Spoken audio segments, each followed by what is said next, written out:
These big giant spoons that we've come up with, the big ones, big old spoons are flat and they've become a real popular thing. I honestly haven't fished them very much, but what's one thing you can do to those spoons to customize them that will help you catch more fish?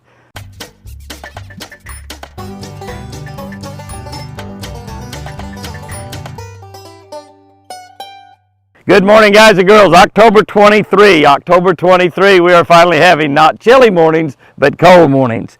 John 11:26 is our verse for today out of a Catch a Better Life book. If you're not subscribed to the Catch a Better Life channel with Jimmy Houston, be sure and subscribe to this. I wrote this daily devotional, 365 daily devotionals, 365 scriptures, 365 fishing tips. So you become a better person, you draw closer to God, and a better fisherman at the same time. The most important channel on YouTube.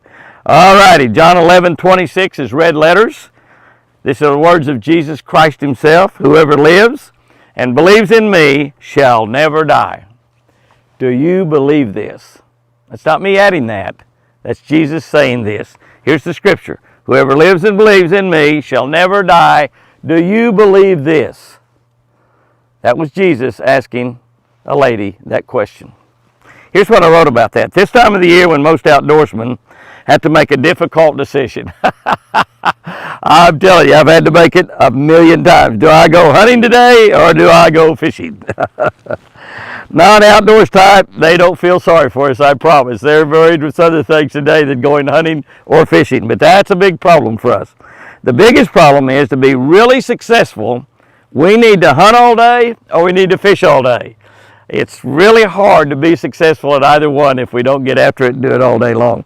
Most days, I try to do both on the same day if that's possible. And generally, I fail at both when I do that. Now, I've had some days where I've gone out there with my bow and crawled up a tree and taken a nice buck, gone out the lake and caught a bunch of fish. I've had those days. In the springtime, it really works well because you can go out and turkey hunt till about noon, then you can go fish the rest of the day. So that really works out good in the springtime. I do that a lot then. With God, it is an either-or situation. It's not both. With God, it's either-or, not both. We believe in Jesus or we don't. It's just that simple. We can't partially believe in Jesus. It'd be like being partially pregnant. We either believe in Jesus or we don't. This statement that I read, this verse, John 11:26, was by Jesus Christ himself, and he was speaking to Martha. He was speaking to Martha. And today's verse came during the miraculous story when Jesus raised Lazarus from the dead. This is right in the middle of it. Seconds before, he told Martha, I am the resurrection and the life. He who believes in me, though he may die, he shall live. That's the verse ahead of it. John 11:25. That's what that says.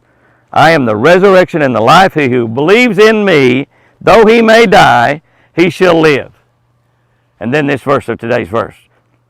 Whoever lives and believes in me shall never die. Do you believe this? He asked Martha.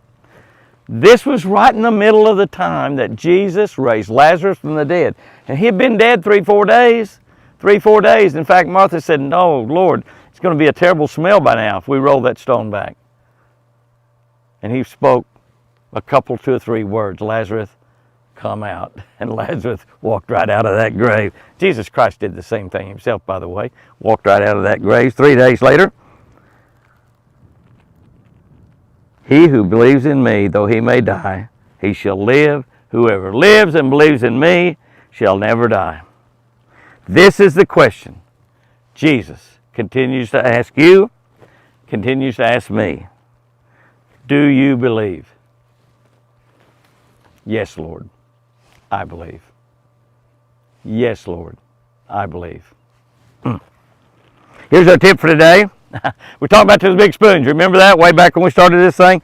You can drill holes in the side of big spoons and add extra hooks with O-rings. Take an O-ring, drill a hole in there, take an O-ring with a hook on it, and you've got hooks on the side. So you've got a great big old long spoon. It's only got a hook on the end of it. Now you can have some hooks on the side. So any way that they strike that bait, they've got a good chance of getting hooked. Good little trick. Like I said, I'm not much into that big spoon fishing. I've done it and it's fun, and I've caught fish that way. But that's a little extra tip to help you catch a few extra fish on that bait. Guys and girls, go out there and have you a great one today. And remember, I sure do love you.